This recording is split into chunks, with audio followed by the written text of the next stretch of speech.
Saya kira salah satu kritikan dari publik tadi soal politiknya tidak ada akuntabilitas karena kurangnya check and balances.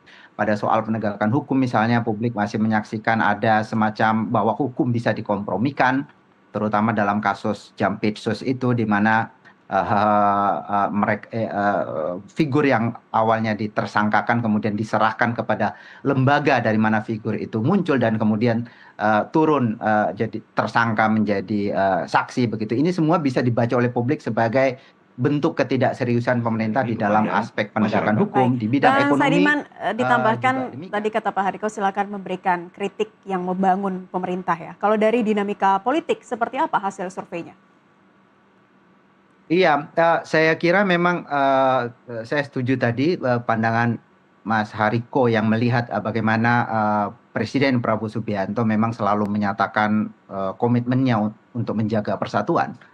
Ini memang hal yang terlihat positif, tetapi pada saat yang sama saya kira di dalam situasi politik atau politik demokratis, statement semacam itu atau komitmen semacam itu bisa jadi problematik, terutama kalau kita lihat kondisi politik Indonesia saat ini yang nyaris tidak ada kekuatan politik yang menjadi kekuatan politik yang kritis terhadap pemerintah. Di parlemen sendiri, pemerintah menguasai sekitar 81% kursi DPR yang menjadi pendukung pemerintah. Hanya sekitar 19% yang diwakili oleh PDI Perjuangan yang mungkin tidak secara formal mendukung pemerintah. Tetapi PDI Perjuangan sekalipun juga menyatakan bahwa mereka menyatakan bahwa sistem politik Indonesia tidak mengenal oposisi. Persis karena asumsi atau komitmen untuk menjaga persatuan itulah yang saya kira menjadi salah satu pangkal persoalan di Indonesia saat ini yang kemudian mengurangi check and balances. Dan itu yang ditemukan misalnya lembaga yang sangat independen seperti Varieties of Democracy karena persoalan akuntabilitas, karena persoalan check and balances yang kurang, karena tidak ada partai oposisi. Yang kemudian negara kita disebut sekarang sebagai electoral autocracy. Dan itu terjadi sejak 2024. Jadi menurut Varieties of Democracy negara kita sekarang bukan lagi negara demokratis. Nah itu saya kira juga, saya kira bahkan ini adalah pangkal persoalan. Tidak ada kritik yang memadai dari kelompok oposisi yang kemudian menyebabkan pemerintah menjalankan program-programnya seperti tak terkontrol. Saya kira ini yang kemudian menyebabkan sejumlah persoalan yang kemudian dibaca oleh publik. Dan publik juga menyadari soal persoalan itu bahwa negara kita sekarang itu lebih didominasi oleh eksekutif, dalam hal ini pemerintahan Prabowo dan tidak ada kontrol. Nah saya kira untuk memperbaiki semua persoalan itu, mau tidak mau atau seharusnya ada lembaga formal politik, partai politik yang mengambil posisi berjarak dengan pemerintah sehingga bisa melakukan kontrol terhadap apapun yang dilakukan oleh pemerintah. Dan menurut saya dengan hasil survei ini di mana kita lihat mereka yang puas terhadap kinerja pemerintah dan yang tidak puas terhadap kinerja pemerintah sekarang relatif imbang.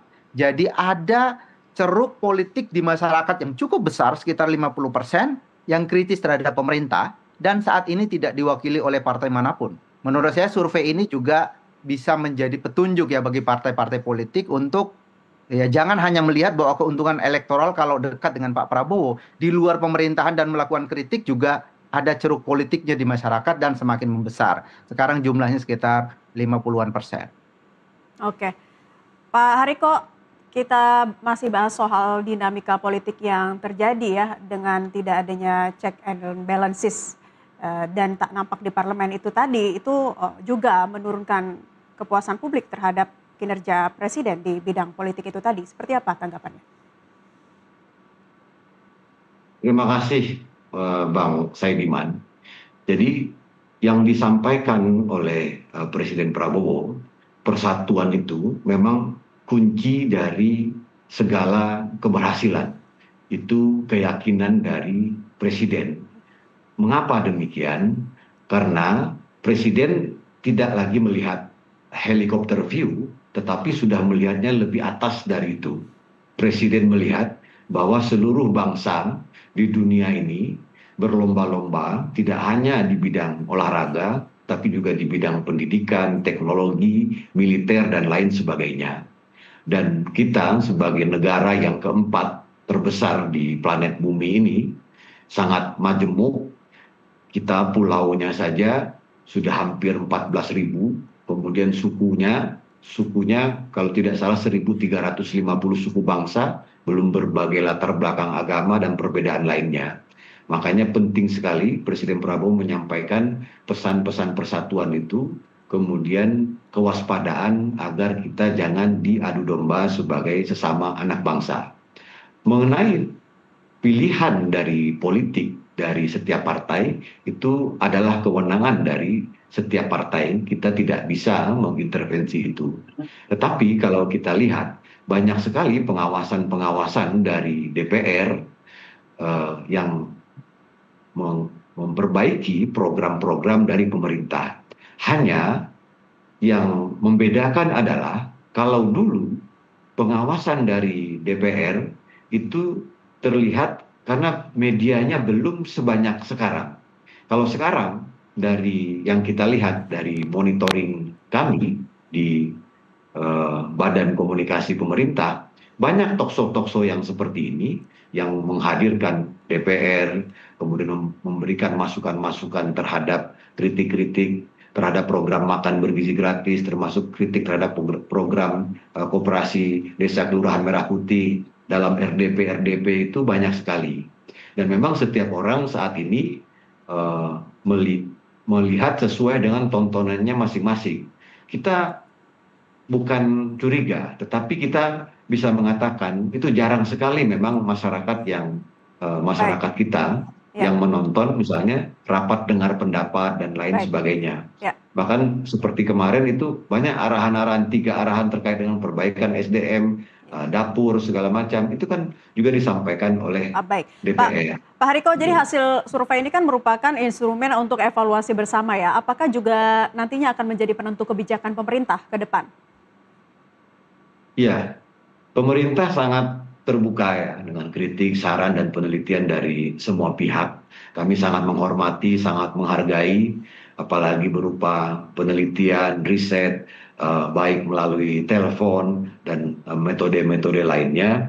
Ini akan terus kita melakukan evaluasi. Sekali lagi, pemerintah sangat membutuhkan kritik dan saran dari siapapun. Bahkan Presiden itu di HUT Polri mengatakan orang-orang yang aman, orang-orang yang benar. Kami ulangi, jadi Presiden mengatakan orang-orang yang benar itu harus merasa aman. Kemudian orang-orang yang salah itu harus diproses secara hukum. Jadi Presiden sering mengumpamakannya seperti kancing baju. Jadi kalau orang mengingatkan kancing baju kita belum dipasang, itu orang itu menyelamatkan kita. Dan Presiden mengingatkan apakah para koruptor itu tidak ingat perasaan dari istrinya, keluarganya, dan sekali lagi misalnya seperti yang disampaikan oleh mahasiswa, kritik-kritik terhadap para pejabat dan lain sebagainya, itu sama dengan apa yang disampaikan oleh Presiden. Kalau mahasiswa di lapangan mengatakan menunjuk-nunjuk aparat penegak hukum, kalau seragam dari penegak hukum itu berasal dari uang rakyat, Presiden Prabowo juga sama suaranya dengan masyarakat, dengan suara mahasiswa. Bahkan hampir setiap pertemuan disampaikan bahwa Bapak yang TNI, yang Polri, yang Jaksa, semua yang berseragam itu uangnya dari masyarakat.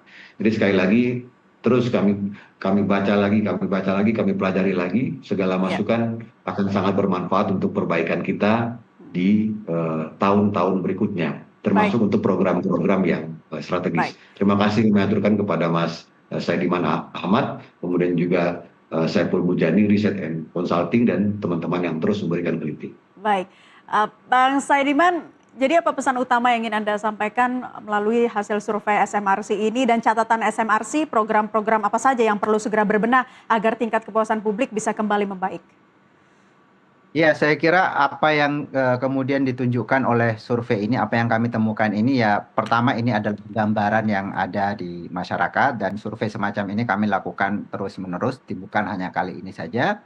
Kalau kami menemukan kondisinya baik ya kami katakan baik, kalau kondisinya buruk ya kami katakan buruk sekarang ini. Dan kondisinya relatif sekarang buruk. Jadi saya kira memang perlu ada pembenahan yang sangat serius dari pemerintah untuk kemudian kembali menaikkan kepercayaan publik, karena kalau publik kurang percaya atau kurang puas dengan jalannya pemerintahan, ini juga saya kira akan mengganggu bagaimana pelaksanaan dari program-program pemerintah, terutama program unggulan seperti makan bergizi gratis dan koperasi desa atau kelurahan merah putih itu. Perlu ada pembenahan yang serius. Misalnya tadi saya kira salah satu kritikan dari publik tadi soal politiknya tidak ada akuntabilitas karena kurangnya check and balances.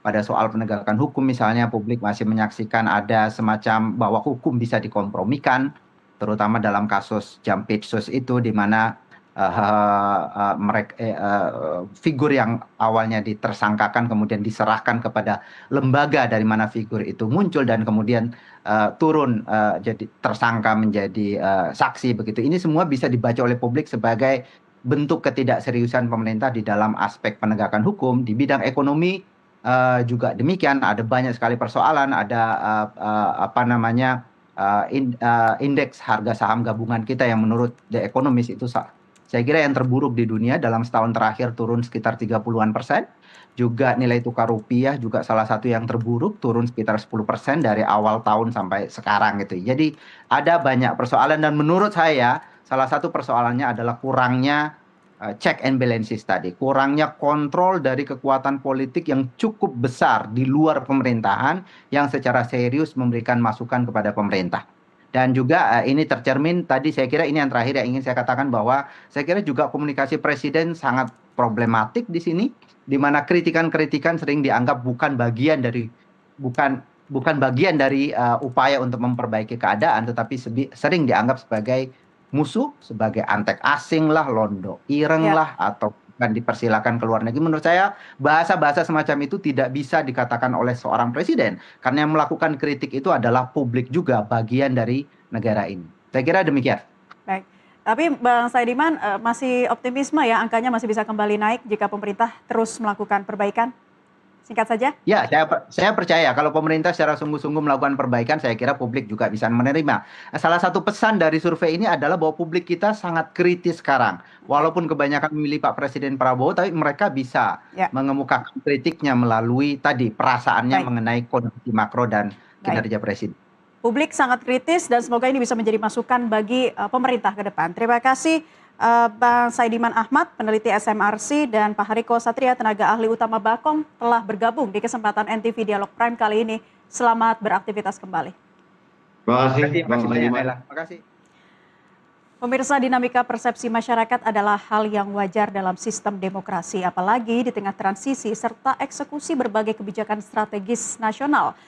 Setidaknya ada 51,1% publik masih puas dan bisa ditingkatkan lagi presentasinya. Seiring evaluasi yang diikuti oleh percepatan kinerja demi menjawab aspirasi langsung publik di lapangan. Tetaplah bersama kami masih akan kembali untuk Anda seusai jeda.